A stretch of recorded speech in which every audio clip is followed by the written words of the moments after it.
get the teleprompter on the full screen?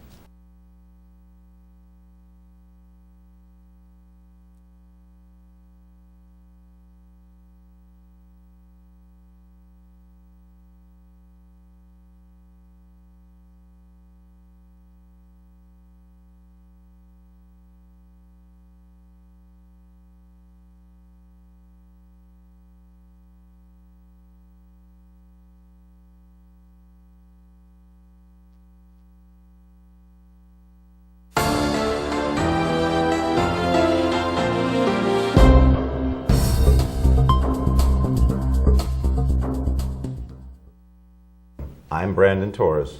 And I'm Michelle Morales, and this is the Pacific Coast News for the County of San Mateo. It's January 29th, 2014, and this is the news for the week. Our top story for this week is the third doctor's evaluation for Mark Furlan was submitted to the courts on January 23rd, and it will be decided if he's competent for trial on February 5th. Judge Barbara Malik received the first doctor's examination report on October 24th that stated Furlan wasn't competent enough to stand trial. At that time, the court selected another doctor to examine Furlan. That report was submitted to the courts on December 12th and conflicted with the first. In other words, one report said that Furlan was able to assist with his court proceedings while the other didn't. This last report submitted will be the final decision maker before court proceedings can continue. Furlan was arrested on October 17, 2012 at approximately 5:15 a.m. when Pacifica police responded to the reports of someone bleeding on Dell Road. Upon arrival, officers found a severely beaten male lying in the driveway of the residence, who was later identified as Keith Coffey. Officers located Mark Furlan lying down inside the garage. He was detained and later arrested for charges of homicide. Coffey reportedly had over 90 wounds and was bludgeoned to death. At the time, it was Pacifica's first homicide since 2000. Christina Mazzei of San Carlos is defending Furlan, and Deputy District Attorney Sean Gallagher is the prosecutor. Also on January 23rd, Paul David Messersmith, 47, another Pacifica resident, entered a not guilty plea and denied all allegations and enhancements of charges of forcible rape, rape by using an intoxicating substance, sexual battery, and battery after his girlfriend's daughter reported being drugged and raped by him. He allegedly put Zolpidem in some ice cream.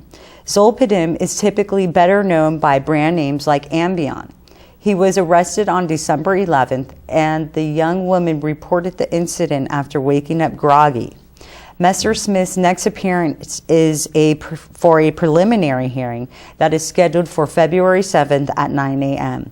He remains in custody and no bail is allowed. Another Pacifican criminal was in court on January 24th.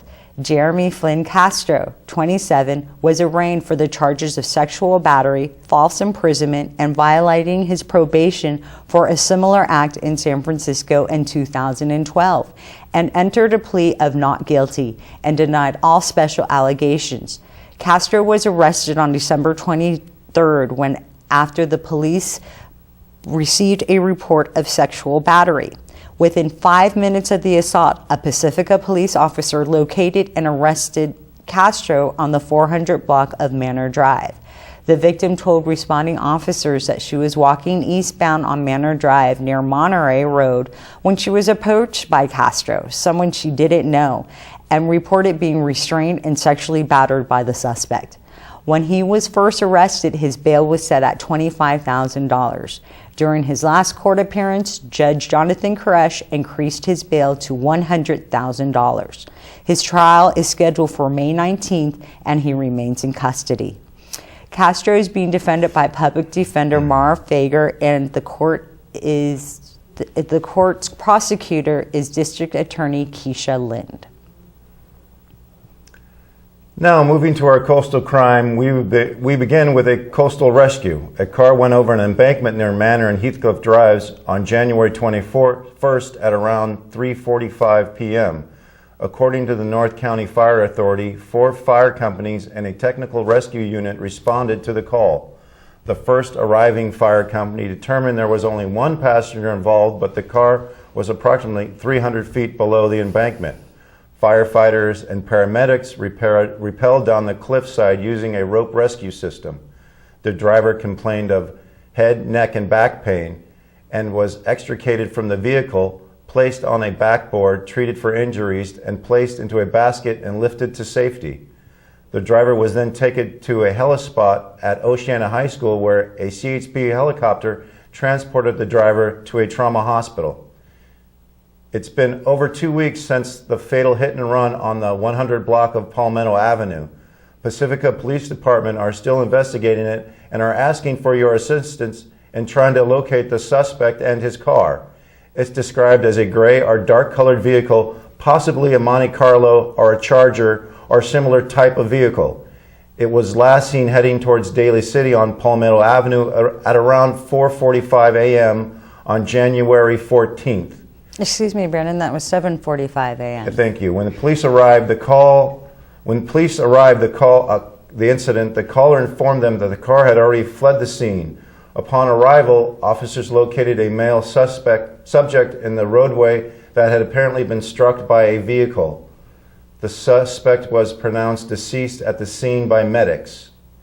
Anyone with information regarding this case is asked to call the Pacifica Police Department at 650-738-7314 or the anonymous tip line at 650-359-4444. Persons wishing to make an anonymous tip online may do so at www.pacificapolice.org. The victim is described as a white or Hispanic male, approximately 50 years old. Some other notable coastal incidents are, while on patrol, a deputy observed a large crowd of intoxicated people exiting a bar on the 400 block of Capistrano Road at around 9:55 p.m. It appeared the crowd was congregating in front of an altercation. One intoxicated male claimed to have been punched in the face, was belligerent and inciting the crowd. Another intoxicated male stated he had not punched anyone but was trying to break up the fight. A possible victim, who had visible swelling in his eye, was too intoxicated to explain who hit him. Because there was no sober witness to the incident, it could not be determined that an actual suspect was still on scene, and the victim could not identify who struck him. A firearm was accidentally discharged on the 100 block of Patrick Way in Half Moon Bay on January 24th at around 10:50 p.m. The bullet traveled through a common wall of an apartment. Fortunately, there was no injuries and minor property damage. A couple returned to their home on the 200 block of Nevada Avenue in Moss Beach on January 26th after a long vacation to find their house was burglarized while they were gone. Watches, jewelry, and a laptop were listed as some of the missing items. While over in Pacifica, sometime on January 21st, power tools were stolen from a house under construction on Claridge Drive. It appeared the thieves made their entry through the rear door. Lastly, on January 16th, a resident on the 100 block of El Granada Boulevard in El Granada reported receiving notification from his bank acknowledging an address change that he did not make. In addition, a rush order for new credit cards was sent to the new address was also made. The victim canceled his account. Switching over to local government, during Pacifica City Council meeting on January 27th, Carrie Lemke, General Manager of the North Coast County Water District, addressed the City Council about California's drought. Here is what she had to say. The district is having many free water saving devices available to the public. I also brought each of you a bag of those devices. So each of you this evening can take a bag. We offer to the public free hose nozzles. We have water timers. We have aerators for your sink, for your bathrooms. These devices are all free to the public, and we really want to strongly encourage people to get the word out to please come in and pick up these devices. We also offer toilet rebate programs, washing machine rebate programs. So all of those programs are incentives to the public to replace those types of appliances. Not only do they save water, they'll also save electricity at the same time. Many of these programs are also running in conjunction with PG&E, and therefore our customers can receive a dual rebate both for water and for energy usage. As I stated briefly, I'm almost done. The SFPUC has a timeline that we have to follow. Approximately April 15th is when the SFPUC will declare if mandatory or voluntary rationing will go into effect. Until that time, we're really not sure what our procedures will be. Carrie. Is during the January 27th Pacifica City Council meeting. And to repeat, April 15th is when the San Francisco Public Utilities Commission will decide if water rationing should begin, since the North Coast County Water District purchases water from them. Isn't April 15th tax day? Yes, it is. And concerning the outlook of our rain forecast, Pacific Coast News believes coastal residents should be prepared for water rationing to be enforced at that time. It was on January 17th that Governor Brown officially declared that California was in a drought. If residents are interested in learning other ways to save water, such as drought-tolerant gardens or toilet and washing machine rebates, you can visit the North County Water District website at www.nccwd.com. In other news, during our last broadcast, Pacific Coast News reported on 2 residents of Pacific Skies Estates located on 1300 Palmetto Avenue who addressed the Pacific City Council during their January 13th meeting. Here's a clip of what we showed during that broadcast. Good evening.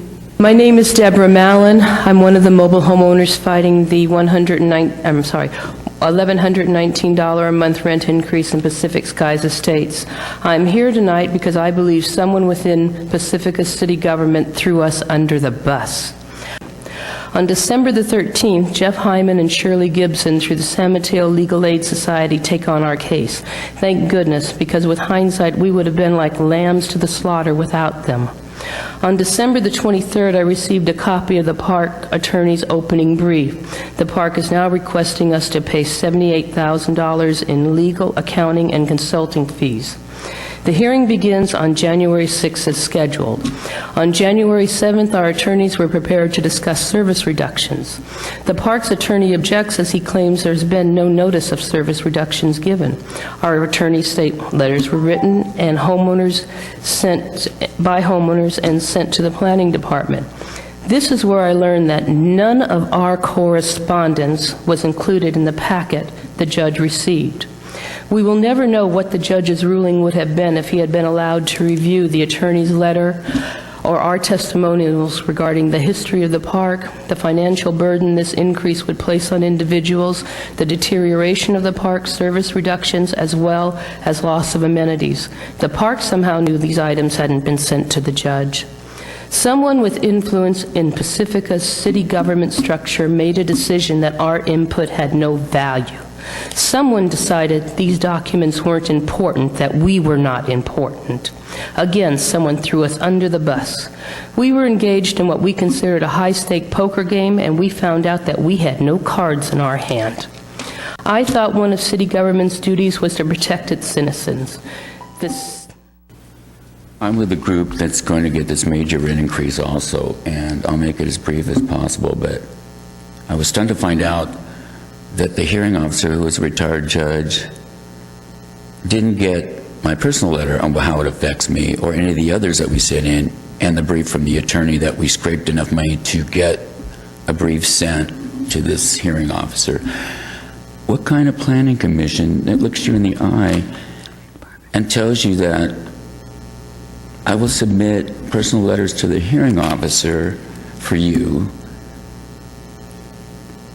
and on how massive the rent increase will affect me personally, and then instead makes copies for the corporate investors and owners of the park that we're dealing with that's trying to yank my house out from under me. Being a war veteran, this is like giving war plans to the enemy, the other side, which would be treason. This act is not just sabotage in our case, but I find it in fact criminal. And it tells me that the agency seems to be tainted or possibly corrupt that we depended on to help us. I hope I'm wrong. That's all I'm just saying. Those are pretty strong allegations. I'd like to see us follow up. Okay. Again, those were two residents from Pacific Skies Estate at the January 13th Pacifica City Council meeting. Pacific Coast News had a long talk with Shirley Gibson of Legal Aid Society of San Mateo County and learned that the city of Pacifica didn't do anything wrong with handling of the letters. In fact, Gibson explained the letters couldn't be used for the hearing because they could not be considered as evidence. However, Gibson had been assisting the residents by writing legal briefs that rebut the basis for the rental increase. Letters of hardship aren't evidence, said Gibson. They're hearsay. As noted by other media agencies, this is the first time Pacifica's 1991 rent control ordinance is being challenged. So this type of hearing really can't be compared with other sorts of procedures. One thing Gibson thought was unusual was when the city hired the hearing officer for the matter, evidence from the city was not submitted for either side, either the owners of the Pacific Sky Estates or for the affected residents. In addition, the basis of the 1991 rent control ordinance is that the property owner must show evidence that they require additional funds to run the property and that the evidence must begin with that year. In other words, the property owner must show financial records from 1991 showing why an increase in rent is required. Gibson told Pacific Coast News that during the January hearing, the owners of Pacifica Sky Estates didn't submit financial records. However, Carol McDermott, spokesman for the owners of Pacific Skies Estates, said it wasn't true and that the owners submitted all required financial records. Calls and emails placed to the planning department of Pacifica weren't returned to Pacific Coast News before this broadcast. Both sides have until January 31st to submit written closing arguments. The judge will make a decision 21 days after that. In other coastal news, the Resource Conservation District has its first San Mateo County Agricultural Ombudsman, and it is Brett Malone of Half Moon Bay. Malone grew up on his parents' fruit farm, learning all about what has kept farmers up at night for generations: pests, price, and precipitation. Later, as the director of a training program for aspiring farmers, he learned all about what keeps farmers up at night in the 21st century, such as permits, process, and policies. At the time recent agricultural workshop, sponsored by Supervisor Don Horsley, local farmers asked for help in negotiating the complex permitting landscape. Farmers want to stay focused on the innovation needed to keep farmers profitable in a fast-changing marketplace, not permitting processes. The permitting process can be particularly difficult for those who rarely interact with county government. At the same time, regulations help protect the environment and workers to ensure farming activities are done safely and in accordance with local, state, and federal codes. Malone will help farmers navigate a very complex permitting process. The Ombudsman services are free of charge, and in the first few weeks at his new job, he has already worked with ranchers, organic growers, and a greenhouse operator. A real cross-section of the ag community, he said. One of the knottier challenges to the job is the fact that farm operations, especially those near the coast, are often regulated by multiple agencies. There is no one-stop shop to deal with all your permit needs, Malone said. While my focus is on the county's regulations, I do what I can to help point people in the right direction. San Mateo County's agricultural industry in 2012 produced about $140 million in a variety of commodities. Many of these crops make their way to local farmer markets through the peninsula and to international markets around the world. My goal is to help farming remain viable in our county by breaking down some of these regulatory barriers, Malone said. Agriculture may be small relative to other industries in San Mateo County, but it's a historic industry, an important industry. There are a lot of people in San Mateo County who make their living in agricultural, and in some ways are struggling to do so. The new SamTrans pilot programs went into effect on January 26, which includes discontinuing several bus stops in the Park Pacifica area. The new bus route features combining fixed route schedules with on-call features in Pacifica and San Carlos. As part of its service plan, a comprehensive overhaul of the bus's agency's transportation network, the FLX Pacifica and FLX San Carlos, were created to meet the needs of the community while filling gaps in the local transit network. The FLX Pacifica provides a flexible fixed route service in the Lindemar area between 7 a.m. and 6 p.m. on weekdays. Here's what the new route will look like. While it will have a fixed schedule, residents will be able to call and reserve a bus pickup within a half mile of the existing route. Both the FLX Pacifica and FLX San Carlos will feature 20-foot shuttle buses capable of carrying 16 passengers. The standard SamTrans fee policy will apply to the services. According to SamTrans, the pilot programs in Pacifica and San Carlos reflect the goals of the service plan, which is undertaken to improve efficiency, grow ridership, and increase reliability by doing more of what works, less of what doesn't, and trying new things. A host of other changes also take effect on the 26th. According to the website, these changes were necessary to ensure the bus company's financial sustainability and are undertaken to improve performance and efficiency and build ridership. SamTrans bus ridership has been on the decline for several years, said SamTrans Board Chair Jeff G.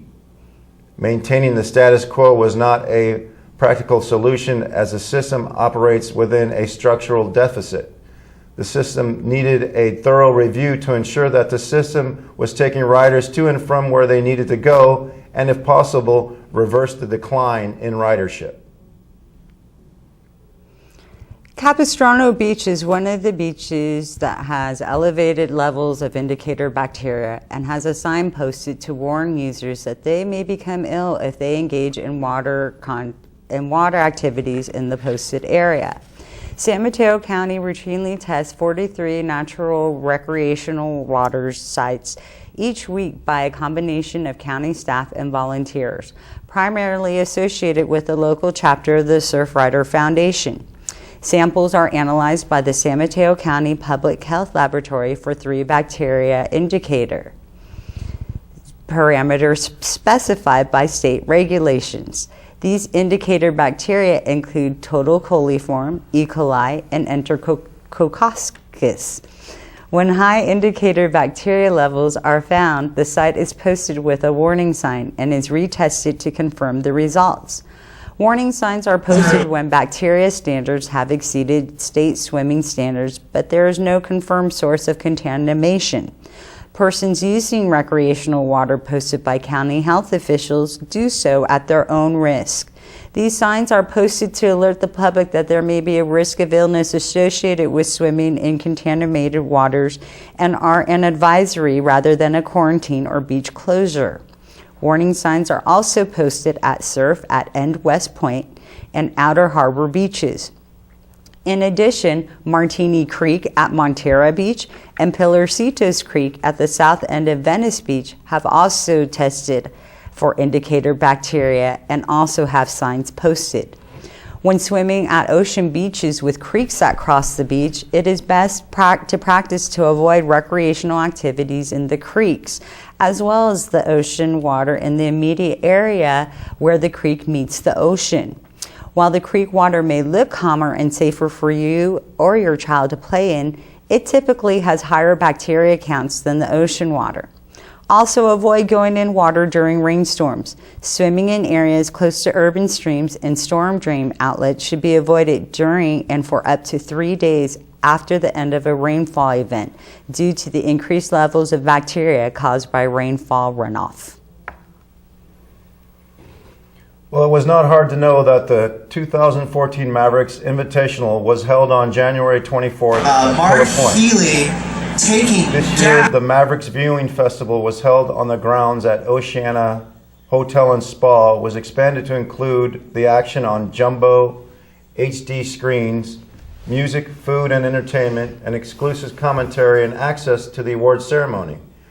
For the first time ever, the event finals was shown live on national TV by Universal Sports Network. In case you didn't know, we're proud to report that Pacifican Colin Dwyer was a competitor of this exclusive surf contest. Unfortunately, things didn't go as well as we would have hoped for. Dwyer, who didn't make it past the first heat. It was also unfortunate that our attempts to contact Dwyer were unsuccessful, but we hope to have an interview with him at some point in the future. In case you haven't heard yet, Grant Twiggy Baker of South Africa was this year's winner. He previously won back in 2006.